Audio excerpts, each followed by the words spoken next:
और तुम्हें इस गन के साथ क्या करना है सचिन, तुम जानते हो ना?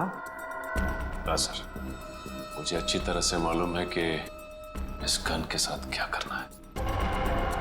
साळुंखे, कुछ नहीं होगा। साळुंखे ऐसी मजाक मत कर। Please believe me. हाँ सचिन, तो पता है ना तुम्हें क्या करना है इस गन से? हाँ सर, पता है।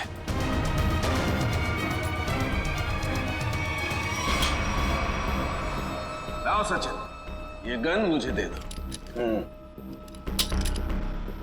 अब ये चश्मा भी तुम्हारा उतार देना है। बैठ जा, बैठ जा।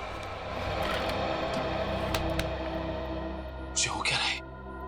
सर भारी और सचिन, अभी अभी आपने मुझे मारने की कोशिश की, मुझ पर गोली भी चलाई।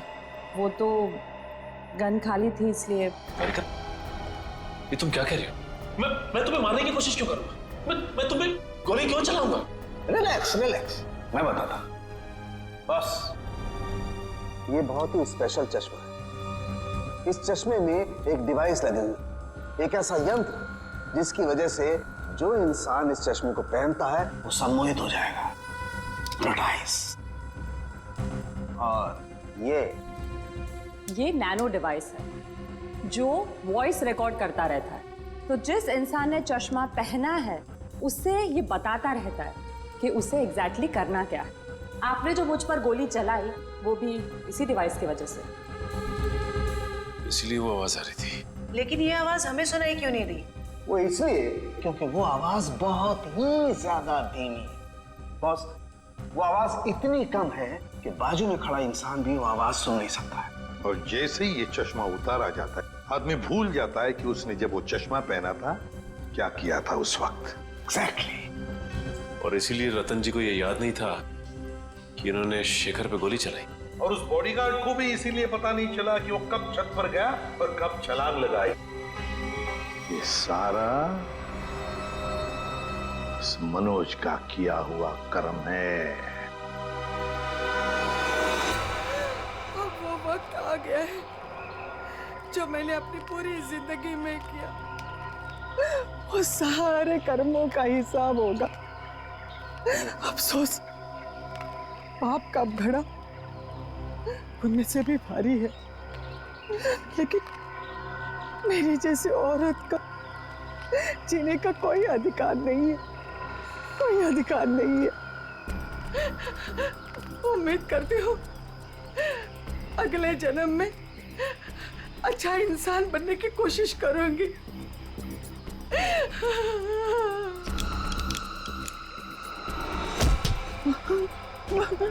ये क्या कर रही है? उतार चश्मा, उतार। मेरा बच्चा आ गया। तूने जहर पिया? आई, ये क्या किया तूने? मेरे को नहीं पता मैंने ऐसा क्यों किया। बेटा, मेरे को माफ कर दे, हमारे साथ इतना ही था। नहीं आई, आई नहीं, आई। जिस किसी ने भी तेरे साथ ऐसा किया है माँ, तेरी कसम उसे छोड़ूंगा नहीं मैं। अब पता चला किसी अपनों पर वो मौत का चश्मा लगाने के बाद कैसे लगता है। चलो अब तुम्हारी आंखों पे कानून का चश्मा चढ़ाते हैं। कहाँ भाग रहे हो? रुक, सचिन उधर से पीछे जाओ उसके।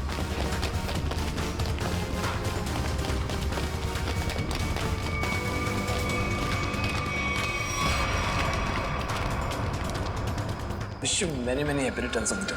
Happy birthday. so much. अब जेल की चक्की पीसने की तैयारी करो। सविता जी भले मेरी असली माँ ना थी, पर वो मेरे लिए मेरी माँ से भी बढ़कर थी। उनके बच्चों के मरने के बाद उन्होंने मुझे ही अपना बेटा माना था। मतलब तनुज और कशिश के बाद? हाँ, उन दोनों बच्चों की मौत कोई हादसा वादसा नहीं थी, बल्कि उनका खून हुआ था, जिसे किया था नीता के पिता रतन कुमार ने। और मुझे झूठे रॉबरी के केस में फंसाया भी उन्होंने ही था। इसलिए मैंने प्लान बनाया, बदला लेने का प्लान। और रतन की कंपनी में ही नौकरी कर ली, लेकिन रतन ने तुम्हें पहचाना नहीं। रतन और शेखर ने मुझे नहीं पहचाना क्योंकि उन्होंने मुझे कभी देखा ही नहीं था, और इसी बात का मैंने फायदा उठाया। और जेल से छूटने के बाद ना ही मैंने सविता माँ के बच्चों का बदला लिया, बल्कि अपनी सान्या, जिसे मैं इतना प्यार करता था, उसकी भी मौत का मैंने बदला लिया। हमारे पास चले आते, हम तुम्हें न्याय दिलाते। कानून पर से तो विश्वास ही उठ गया था मेरा, इसलिए मैंने खुद ही न्याय करने की सोची। नीता से दोस्ती की, फिर उसे मार दिया। सान्या से प्यार करते थे तुम, इसे प्यार कहते हो? उसकी बहन की जान लेने चले थे तुम। वो तो अच्छा हुआ हम लोग इस वक्त पे पहुंच गए और उसे बचा लिया। क्या नीता जिंदा है? हाँ जिंदा है। बहुत कोशिश की ना तुमने उसे मारवाने की। उसके बॉडीगार्ड को भी वो चश्मा पहना दिया ताकि वो आत्महत्या कर ले, मगर नहीं, तुम्हारा प्लान वैसे ही फेल हो गया। हाँ, मगर रतन का प्लान फेल नहीं हुआ। मैंने वेटर के जरिए उसे खूनी चश्मा पहनाया और उसी के जरिए उसी के दोस्त को मरवा दिया। और फिर हमारे आने से पहले वो चश्मा तुमने गायब कर दिया। तो फिर वो चश्मा सविता के जरिए तुमने नीता तक पहुंचा।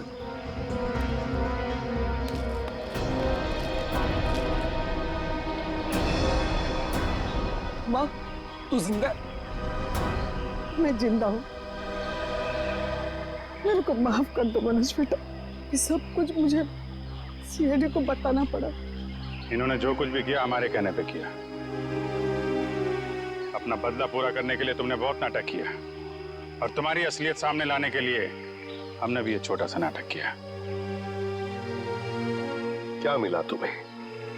इस बदले की आग ने तुम्हें कहां से कहां पहुंचा दिया। अब जेल की सलाखों के पीछे सड़ते बैठना। कानून तुम्हें कड़ी से कड़ी सजा देगा, शायद फांसी ही होगी। दे, एक बात है, बार बार नहीं दोहराता।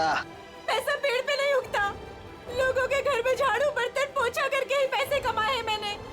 ऐसे दारू में उड़ाने नहीं दूंगी। अपने पति से जवान लड़ाती है, जवान लड़ाती है तू।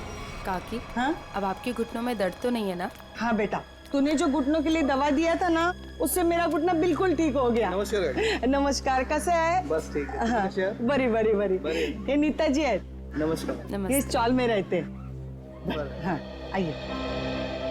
हमारे चाल के लोग ना बहुत अच्छे हैं, बहुत सपोर्ट करते हैं एक दूसरे को। हाँ, अपने पति से जवान लड़ाती है, हाँ? जवान लड़ाती है। ये सुनील और रेखा का फिर से किचकिच शुरू हो गया लगता है। अरे अगर मेरे को दोबारा पैसा लेने से रोका ना, तो मुझसे बुरा कोई नहीं होएगा। तुझसे बुरा और हो भी कौन सकता है? कहा ना मैंने कि मैं पैसे नहीं दूंगी। जवान लड़ाती है, आज तेरे को सबक सिखा के रहेगा मैं। ए सुनील, खबरदार जो उस पे हाथ उठाया तो।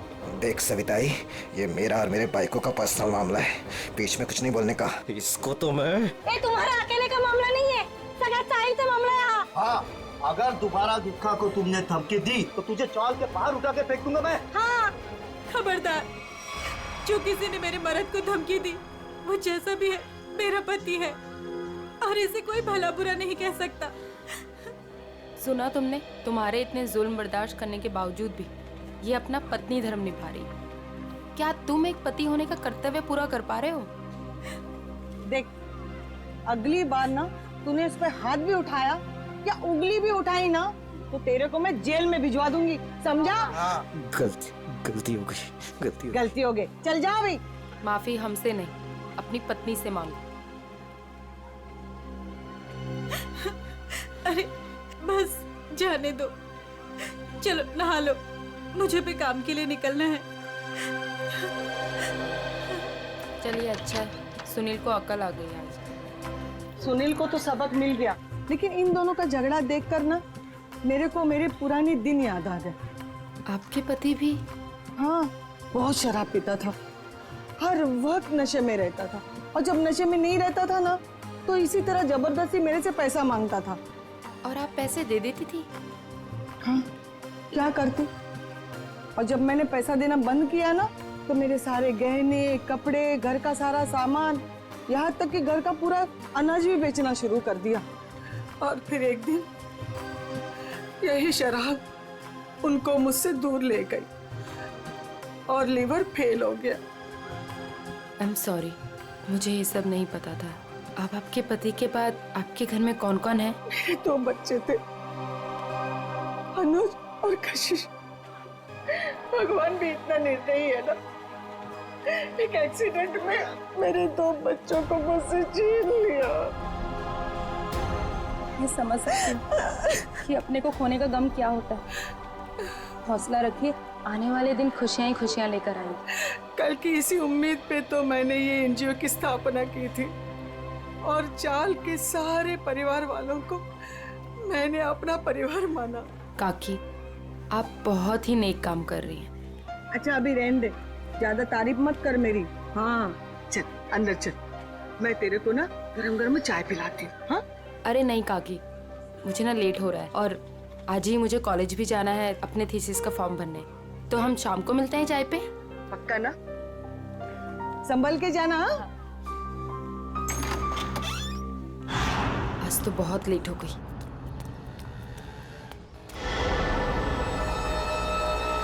ये तो वही लड़का है, आज तो इस रोमियो को सबक सिखा कर आऊंगी।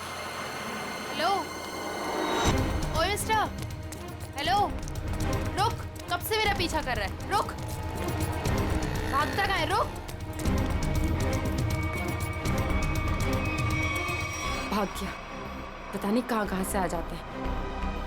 पर सविताई, मुन्नी को स्कूल भेजकर क्या फायदा? बाद में उसे शादी करके चूल्हा चौका ही तो संभालना है।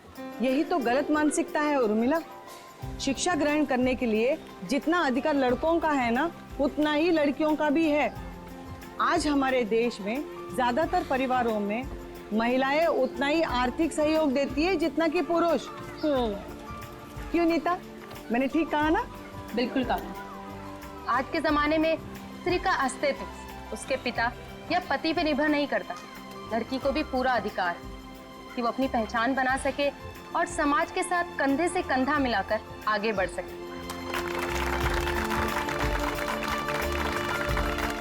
क्या बात है, आप दोनों के विचारों से हम सब सहमत हैं। हाँ।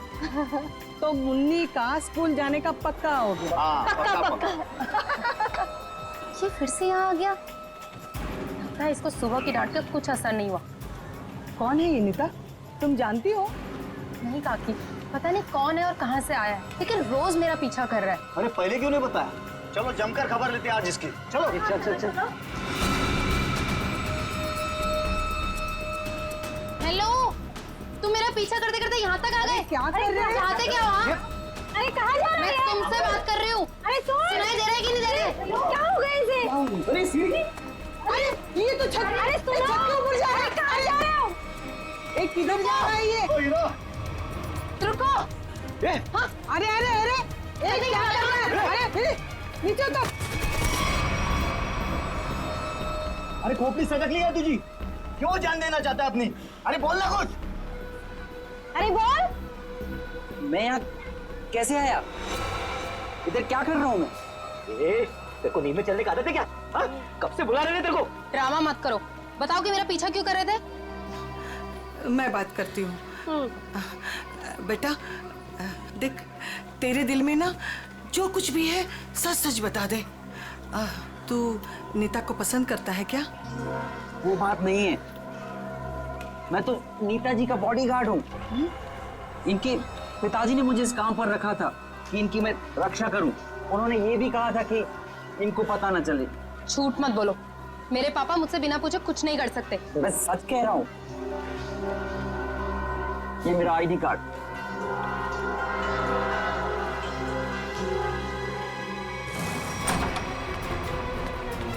अरे नीता बिटिया, अरे अभी हम तुम्हारे बारे में ही बात कर रहे थे। नमस्ते। नमस्ते बेटा।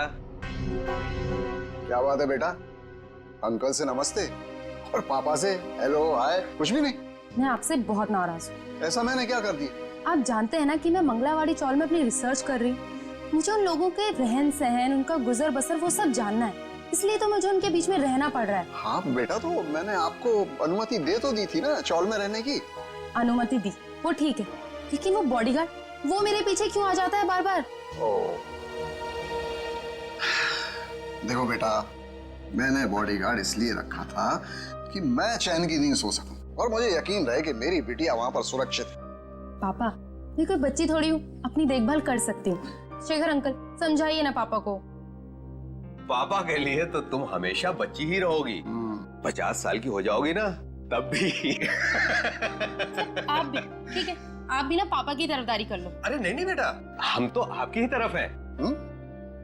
देखो रतन, ये अच्छी बात नहीं है भाई। नीता बिटिया को उसकी पर्सनल स्पेस मिलनी चाहिए। लेकिन शिखर, तुम्हें तो पता है ना शहर में जुर्म कितने बढ़ गए। अब मैंने एक बॉडीगार्ड रख लिया तो कौन सा पहाड़ टूट गया यार। मुझे ना आपसे कोई बहस नहीं करनी। कल मेरा जन्मदिन है और ये मेरा जन्मदिन का गिफ्ट कि नो बॉडीगार्ड। अरे हाँ, कल तो नीता बिटिया का जन्मदिन है। अरे यार, मैं तो बिल्कुल भूल ही गया था। लेकिन मैं कैसे भूल सकता हूँ मेरी प्यारी प्यारी बिटिया का जन्मदिन। मैंने जन्मदिन की खुशी में एक बहुत बड़ी पार्टी रखी है। पार्टी? ठीक लगा ना बेटा? Happy birthday Neeta. Thank you so much, please enjoy. Neeta बेटा, जन्मदिन की ढेर सारी शुभकामनाएं। भगवान करे तुम्हें मेरी भी उम्र लग जाए। थैंक यू सो मच काकी। पापा, ये सविता काकी है। मैंने बताया था ना आपको इनके बारे में। हाँ, नमस्ते नमस्ते। हमारी बिटिया आपकी बहुत तारीफ करती। आपकी बेटी भी बहुत बहुत अच्छी है। Thank you very much. ये है मेरे बिजनेस पार्टनर शिखर। नमस्ते। नमस्ते। आपसे भी मिलकर बहुत खुशी हुई। मुझे भी बहुत खुशी हुई आपसे मिलकर।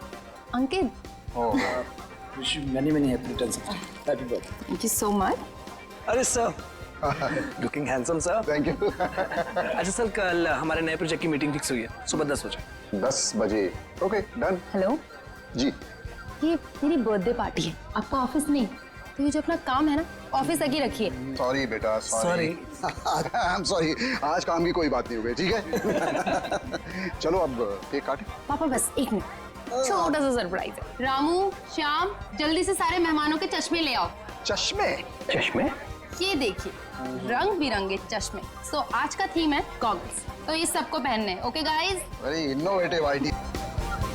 तो मैं ड्रेस से मैच कर रहा है ना। हाँ, पर मैं अभी नहीं लगाऊंगी, मैं केक काट लिए भागाऊंगी। चलो केक काटते हैं। हाँ।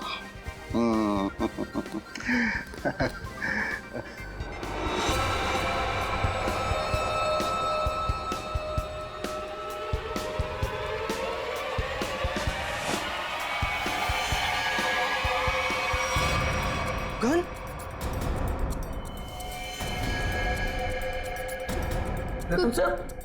रतन, ये क्या कर रहा है यार? गोली लग गई। ये असली की नकली यार। गुड बाय शिखर। रतन, गुड बाय रतन।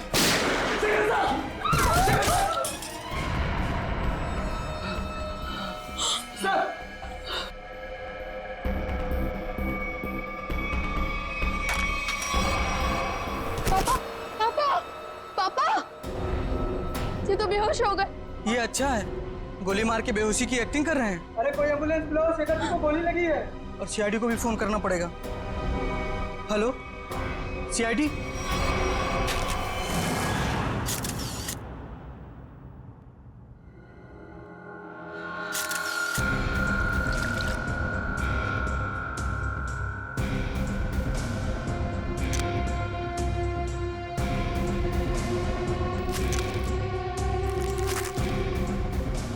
गोली सीधे सीने पे मारी गई है।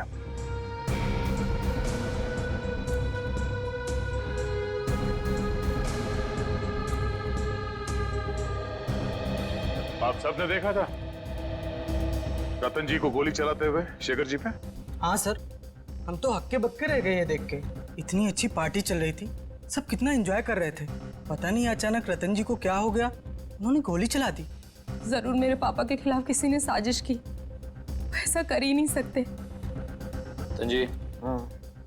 सर, रतन जी को होश आ गया। उठाओ इन्हें। ये उठिए, चलिए उठिए।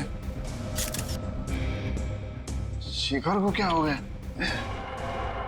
सर क्यों भारी हो रहा है? पहले खून कर दिया इनका, अभी सर दर्द का बहाना कर रहे हो? हाँ, ये नाटक बंद करो, हटाओ। लुटिया।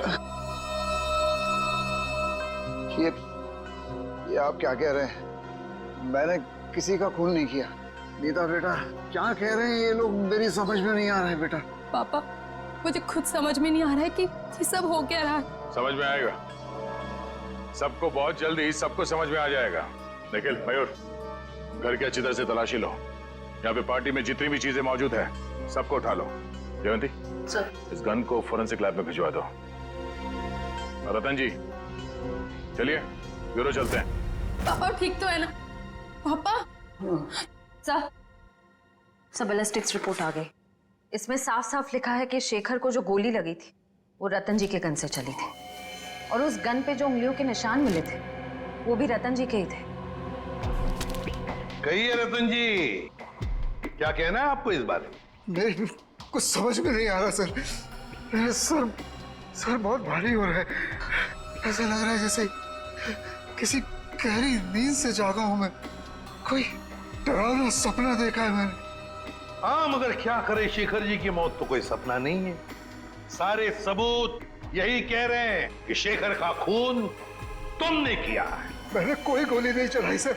आप मुझ पर यकीन क्यों नहीं कर रहे सर? तो फिर वो गोली क्या अपने आप शेखर जी के शरीर में गई? कुछ याद नहीं आ रहा है मुझे।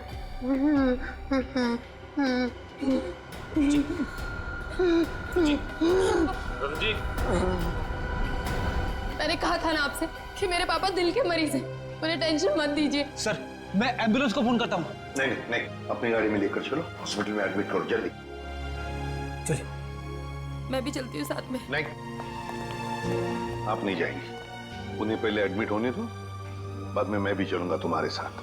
प्लीज सर, मेरे पापा को छोड़ दीजिए। अगर तुम्हारे पापा ने कुछ भी नहीं किया है तो उन्हें कुछ नहीं होगा। अच्छा, एक बात बताओ, रतन जी का कोई झगड़ा वगड़ा था पहले से शेखर जी के साथ, या फिर कल पार्टी में कोई झगड़ा वगड़ा हुआ था? नहीं सर, वो तो पार्टी में बहुत एंजॉय कर रहे थे। अच्छा, क्या तुम्हारे पापा के बर्ताव में कुछ तुम्हें थोड़ा अजीब सा लगा? कभी आदमी कोई टेंशन में होता है या वैसे कुछ? हाँ सर, कोई झगड़ा तो नहीं हुआ था, लेकिन उनका मूड थोड़ा सा चिड़चिड़ा था और वो शेखर अंकल को कुछ कह भी रहे थे। तुमने काम सही से नहीं किया, वो वापस आ गया। वो वापस आ गया? ये कौन? सर, नाम तो नहीं लिया था। अच्छा, ये बातचीत कब हुई थी दोनों के बीच? कल हुई थी, एनजीओ से लौटने के बाद। एनजीओ? कौन सा एनजीओ है ये?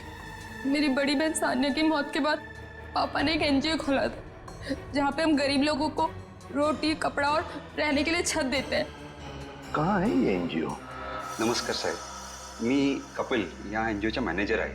आप ये बताएंगे कि इस एनजीओ में आप कब से काम कर रहे हैं? पहले दिन से, जब रतन जी ने सानिया मैडम की याद में इस एनजीओ की स्थापना की थी। फिर तो आप काफी करीब से जानते होंगे शेखर जी और रतन जी को। हाँ जी, एनजीओ में काम करने वाले सभी लोगों को अपना परिवार का सदस्य मानते थे। हमेशा आकर हमसे हमारे सुख दुख के बारे में पूछते थे और अपने सुख दुख बांटते भी थे। ये तो बहुत अच्छी बात है। फिर तो आप ये भी जानते होंगे कि शेखर जी और रतन जी के बीच में किस बात को लेकर टेंशन चल रही थी? नहीं साहब, ऐसा कहीं ना थे। वो दोनों बिजनेस पार्टनर कम और भाई समान ज्यादा थे। भाई समान थे? तो फिर रतन जी ने शेखर जी का खून क्यों कर दिया? जरा दिमाग पे जोर डालिए और सोच के बताइए कि शेखर जी और रतन जी के बीच में कुछ झगड़ा हुआ था या कुछ बहस हुई थी? ऐसा कई झाले नव्हते। लेकिन रतन जी की बेटी बता रही थी कि रतन जी और शेखर जी आपस में कुछ बातें कर रहे थे कि कोई आया है। कौन वापस आया है? कुछ पता है आपको? हाँ, वो ये दोनों यहाँ बात कर रहे थे इसके बारे में, जब मैंने उस अजीब घटना के बारे में बताया उन्हें। अजीब घटना? कैसी अजीब घटना? कुछ दिन पहले एक आदमी ने मुझे फोन किया था, कहा शेखर जी और रतन जी ने उसे काम पे रखा है और उसने अपना अपॉइंटमेंट लेटर मेल किया कंपनी के लेटरहेड पे, प्लीज चेक कर लीजिए। दूसरे दिन से वो काम पे आने लगा और सब फाइलें वगैरह चेक करने लगा। कौन सी फाइलें चेक कर रहा था? सारी फाइलें, टैक्स की फाइलें, अकाउंट्स की फाइलें, और हाँ, रतन जी और शेखर जी के जिंदगी के बारे में काफी सवाल पूछे। फिर क्या, बस लंच ब्रेक में खाना खाने के बहाने बाहर चला गया और वापस ही नहीं आया। जब भी मैंने इस घटना के बारे में दोनों बॉसेस को बोला तो उन्होंने कहा कि हमने किसी को काम पे रखा ही नहीं है। इतनी मेहनत करके आया था पूछताछ करने के लिए, जरूर इस जुर्म में उसका हाथ है। शेखर जी ने रतन जी को कहा कि वो वापस आ गया है, तुमने अपना काम बरोबर किया नहीं है। इस आदमी का चेहरा तो देखा था ना आपने, हमारे लिए स्केच बनवाई। साहिब, दरअसल बात यह है कि उस दिन मैं अपना चश्मा घर में भुलाया था और चश्मे के बगैर मुझे तो कुछ दिखता ही नहीं है। सामने कुर्सी पड़ी की गाड़ी पड़ी, मेरे को वो भी नहीं दिखता। सर, एक बात तो तय है, ये जरूर इन दोनों के अतीत से जुड़ा हुआ ही कोई आदमी है।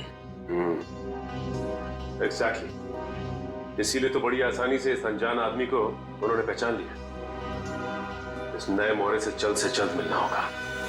सर, हाँ, पता चला एनजीओ से किसका फोन था जिसकी वजह से इन दोनों के बीच में अनबन हो गई? सर, एनजीओ वालों को उसका नाम तो नहीं मालूम, लेकिन उनका कहना था कि कोई आदमी आया था, अनजान आदमी, जो काफी सवाल जवाब कर रहा था वहां। यह आदमी जरूर रतन ने जो अपने बेटी सानिया के नाम पे एनजीओ चलाया उसी से संबंधित है। रतन और शेखर दोनों इस आदमी के बारे में जानते थे और इसीलिए इन दोनों के बीच में बहस हो गई। सर, कहीं ये जो भी चीजें हो रही हैं, इन सबका संबंध सानिया की मौत से तो नहीं? नीता, बेटा एक बात बताओ, तुम्हारी बहन की मौत कैसे हुई? दीदी ने आत्महत्या की थी। क्यों? मालूम नहीं। मालूम नहीं मतलब? मैं उस वक्त हॉस्टल में थी। घर पे क्या हो रहा है क्या नहीं, सबसे अनजान। अच्छा, जब आपकी बहन ने आत्महत्या की तो उस वक्त क्या आप हॉस्टल में थी? उस वक्त तो मैं घर पे थी, छुट्टियां मनाने के लिए आई थी। मुझे आज भी वो दिन याद है जब मैं और पापा मॉल से शॉपिंग कर आए और जैसे ही पापा ने दरवाजा खोला। सानिया बेटा, सानिया, सानिया!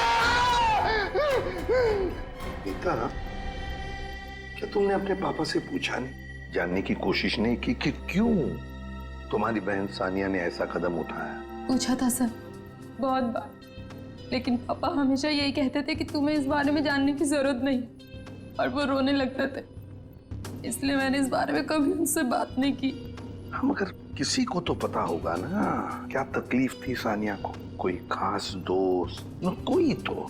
आया जी थी, वो हमेशा उनके साथ रहती थी। उसकी जिंदगी के पहले दिन से लेके आखिरी दिन तक वो हमेशा दीदी के साथ रही है। जी, ये आया रहती कहाँ है? उसी चौल में जहाँ मैं रिसर्च कर रही हूँ। पता नहीं क्यों, मगर मुझे एक चश्मा कम लग रहा है। एक चश्मा कम लग रहा है मतलब? सर, पार्टी में 20 लोग आए थे। हाँ। मैं कम से कम 5 बार गिन चुका हूँ, हर बार 19 चश्मे बता रहे। तो फिर एक चश्मा कहाँ गया? पता नहीं सर। जी बिल्कुल सही कह रहे हैं, जो चश्मा मेरे पापा ने पहना था वो तो इसमें है ही नहीं। पापा का चश्मा कहाँ गया? सर, हो सकता है जब पापा बेहोश हुए हो तो कोई लेकर चला गया हो। कमाल है सर, पार्टी में खून हो जाता है मगर फिर भी किसी को चश्मा चुराने की सूझी। एक बात और सर, बिल्कुल उसी तरह का चश्मा मेरे बॉडीगार्ड ने भी पहना था जब वो चौल की छत से कूदकर खुदकुशी करने वाला था। एक मिनट, तुम्हें कैसे पता चला कि वो वही चश्मा था जो तुम्हारे पापा ने पहना था? क्योंकि मैंने उसे पहले भी देखा है, वो कभी चश्मा नहीं पहनता, लेकिन उस दिन चौल की छत से जब वो कूद रहा था तो उसने उसी तरह का चश्मा पहना था। वो चश्मा ही मनूस है। सर, इस चश्मे का खून के साथ क्या कनेक्शन हो सकता है? सचिन, कोई ना कोई कनेक्शन तो जरूर है। कुछ ना कुछ तो गड़बड़ है, कुछ ना कुछ तो गड़बड़ है इस चश्मे को लेकर। क्या नीता, क्या हमारे लिए तुम्हारे पिताजी के गॉगल का जो डिजाइन है वो बनवा सकती हो हमारे स्केच आर्टिस्ट से? जरूर सर। उन दोनों को कनेक्ट कर दो।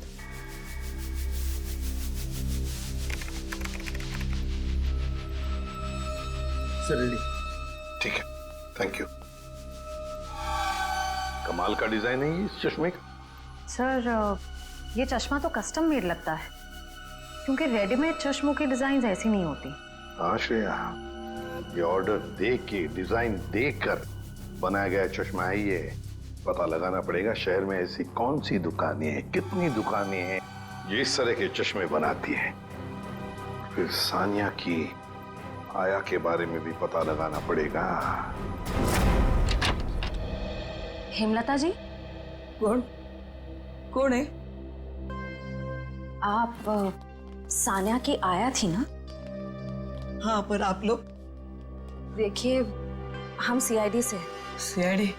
माफ करना माँ जी, हम लोग ने आपको परेशान किया। ठीक है बेटा, दिवस भर में आराम ही करती हूँ, पर आप लोग यहाँ कैसे? देखिए हेमलता जी, आप सानिया की आया रही बचपन से, है ना? और फिर सानिया ने आत्महत्या भी की, ये तो आप जानती ही हैं। हम ये जानना चाहते हैं कि क्यों सानिया ने क्यों आत्महत्या की।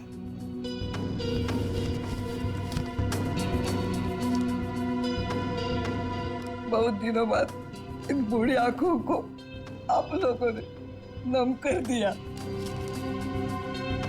हम आपका दुख समझते हैं। मैं हूँ जिम्मेदार, मैं हूँ। या तो रतन जी को मैंने मनाना चाहिए था उस रिश्ते के लिए, वरना सानिया को मजबूर करना चाहिए था वो लड़के को भूलने के लिए। लड़का? कौन लड़का? जिससे वो प्यार करती थी। प्यार करती थी?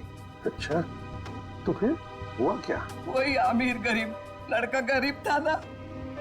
एक दिन अचानक वो लड़का कहीं दूर चला गया।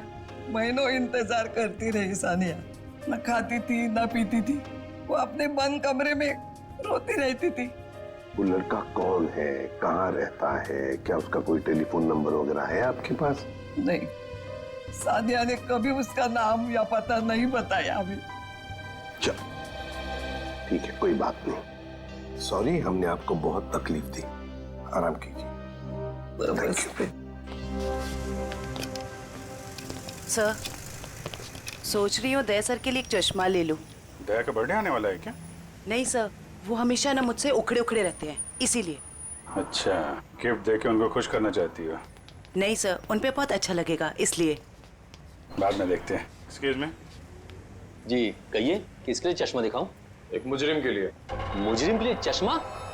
मैं कुछ समझा नहीं। जरा ये डिजाइन देखो चश्मे की।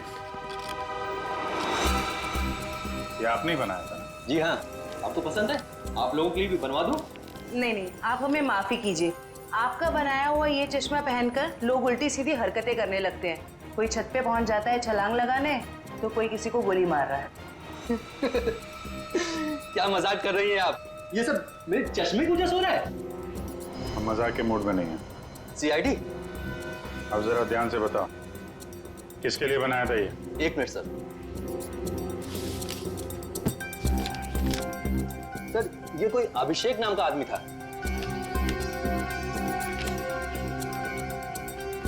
क्या बात है सर, नाम भी है, एड्रेस भी और फोन नंबर भी है।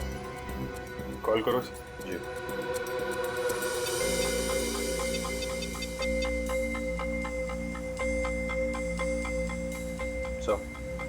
नंबर गलत है। गलत? लगता है एड्रेस भी गलत है। दिल दरिया कॉलोनी। दिल दरिया कॉलोनी कभी सुना है आपने? कहीं कहाँ पे है मुंबई में? सॉरी सर, मैंने एड्रेस ठीक से देखा नहीं था। आंखों का बिजनेस करते हो तुम? आदमी को तो देखा होगा ठीक से? दरअसल सर, मैं उस वक्त दुकान पर नहीं था।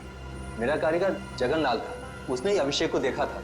बुलाइए जरा ये जगनलाल जी को। जगनलाल जी साहब, ये लोग सीआईडी से हैं। जरा इन्हें बताओ, ये खास डिजाइन वाला चश्मा किसने बनवाया था? साहब, वो बड़ा ही अजीब आदमी था। बड़ी सी टोपी पहन रखी थी, आंखों पर काला चश्मा लगाया था, और ना जाने कितने दिनों से उसने दाढ़ी नहीं की थी। काफी लंबी दाढ़ी थी उसकी। ओह, नाम और एड्रेस की तरह हुलिया भी नकली। कुछ और याद आता है इस आदमी के बारे में? हाँ सर, अक्सर जो लोग चश्मा बनाते हैं ना, वो सामान हमारे दुकान से ही लेते हैं, लेकिन वो खुद अपना सामान लेके आया था। फ्रेम, कांच और एक अजीब सी छोटी सी चीज उसने लगाई थी चश्मे में। छोटी सी चीज? अच्छा, उस चीज के बारे में कुछ बता सकते हैं आप? अपने मोबाइल का सिम कार्ड होता है ना, उससे भी छोटी चीज थी।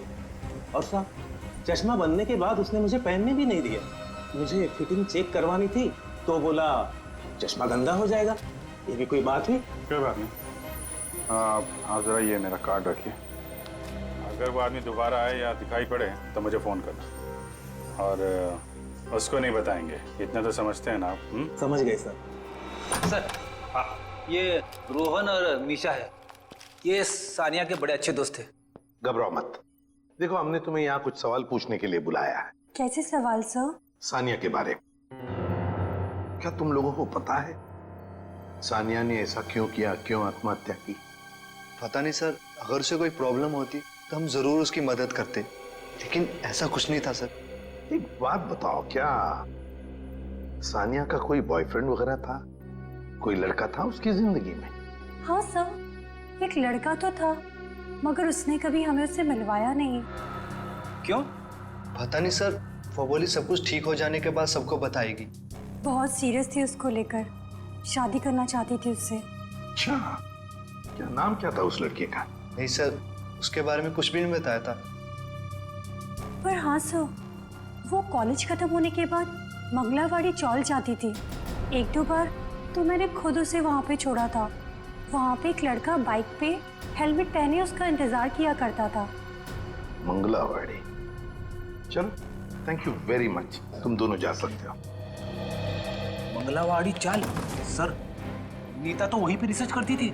और उसकी बहन सानिया, नीता की बहन सानिया जिस लड़के से मिलने जाती थी वो मंगलावाड़ी चाल में ही रहता है। मंगलावाड़ी चाल में, कुछ समझ गए? समझ गया सर। मतलब ये नीता उस लड़के को जानती है मगर जानबूझ के हमसे छुपा रही है। हाँ, मंगलावाड़ी चाल। इस लड़की को देखिए, क्या आप में से कोई भी इसे जानता है, कभी देखा है? हाँ, ये अक्सर हमारे चौल में आया करती थी उस लड़के से मिलने। कौन सा लड़का? मनोज नाम था उसका, इसी चाल में रहता था वो। रहता था मतलब अब नहीं रहता? वो दरअसल कुछ साल पहले उसे सजा हो गई थी। अब तक तो सजा पूरी भी हो गई होगी, पर वो वापस लौटा नहीं। क्या क्या किया था उसने? सर पक्के से तो पता नहीं, पुलिस कह रही थी चोरी चकारी का इल्जाम है उस पर। मनोज, चल thank you very much. Sir, जिस मनोज की आप बात कर रहे हैं उसका तो सर कोई भी पुलिस रिकॉर्ड नहीं है। सुमी जी, ये कैसे हो सकता है जबकि मंगलावाड़ी चाल में रहने वाले लोगों ने हमें बताया कि 5 साल पहले मनोज को उसी चाल में से गिरफ्तार किया था। सर, सारी फाइलें आपके सामने रखी हुई हैं। 5 साल के सारे रिकॉर्ड आप देख चुके हैं, मगर कहीं भी इस नाम का कोई शख्स नहीं है। हो सकता है मनोज की फाइल गुम हो गई। ऐसा कैसे हो सकता है सर? क्यों नहीं हो सकता? तो फिर मनोज की फाइल मिल क्यों नहीं रही है? हो सकता है सर आपको कोई गलत इंफॉर्मेशन मिल गई हो, या फिर इस नाम का कोई शख्स हो ही ना, या फिर चौल वालों ने आपसे झूठ बोल दिया। होने को तो ये भी हो सकता है कि मनोज की फाइल यहां से जानबूझकर गायब की गई।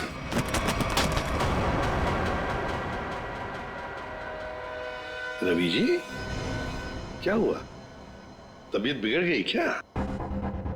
ये अचानक पसीना क्यों आने लगा? अरे कांपने क्यों लगे तुम? और अचानक ये फाइल छूट कैसे गई तुम्हारे हाथ से? नहीं सर, ऐसी कोई बात नहीं है। हमसे कोई भी कुछ भी छुपा नहीं सकता।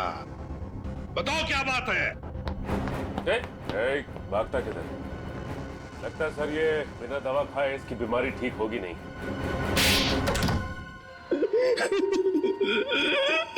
सर मुझे माफ कर दीजिए, मेरे पैसों के कारण मैंने उसकी फाइल जला दी। शर्म आनी चाहिए तुम्हें।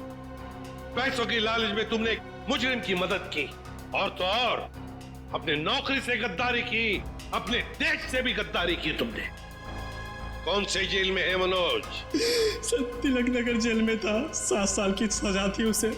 अच्छे व्यवहार के कारण 4 साल में उसे रिहा कर दिया गया। सर, अगर वो अच्छे बर्ताव के लिए रिहा हो ही रहा था तो फिर रिकॉर्ड नष्ट करने के लिए उसे घूस देने की क्या जरूरत थी?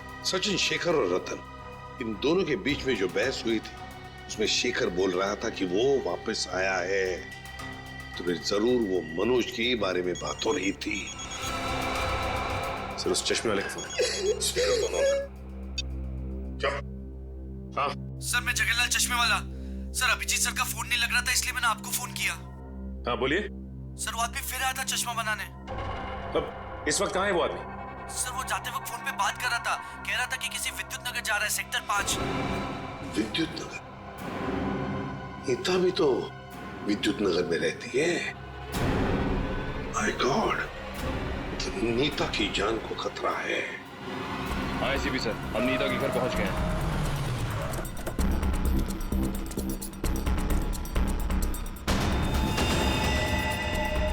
ओह नो, ये नीता छत पे क्या कर रही है?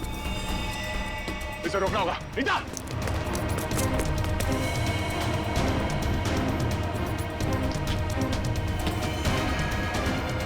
नीता!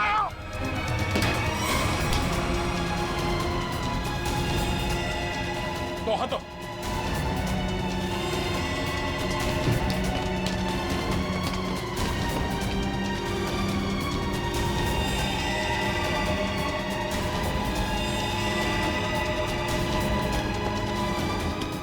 पकड़ो। आ जाओ। मयूर चश्मा। ये क्या कर रही थी तुम? अपनी जान क्यों दे रही थी? जान दे रही थी? मैं क्यों अपनी जान दूंगी? तुम छत पे क्या करने आई थी? छत पे? मैं छत पे क्या कर रही हूँ? मुझे कुछ याद नहीं आ रहा। मैंने वो चश्मा पहना था और पता नहीं, मेरा सर दर्द हो रहा है। सर, इस केस में ये क्या हो रहा है? लोग अचानक खुदकुशी करने चले आते हैं। सारे हादसों में एक चीज कॉमन है, ये चश्मा। ये चश्मा पहनने से पहले क्या हुआ था वो तो याद है ना तुम्हें? हाँ सर। नीता, मुझे पता है तुम पर क्या बीत रही होगी, लेकिन तुम चिंता मत करो, सब ठीक हो जाएगा। काकी, ये क्या है? ऐसी हालत में मुझे ये गिफ्ट तुम्हें देते हुए बहुत अजीब लग रहा। गिफ्ट? हाँ, तुम्हारा बर्थडे था ना, तो हमारे चौल के बच्चों ने अपने हाथों से बड़े प्यार से तुम्हारे लिए गिफ्ट बनाया।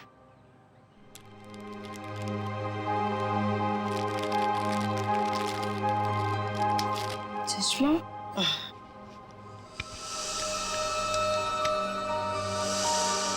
ये सविता जी कौन? सविता जी मंगलवाड़ी चौल में रहती हैं। बड़ी नेक औरत है। ये कितनी नेक औरत है ये तो उनसे मिलने के बाद ही पता चलेगा।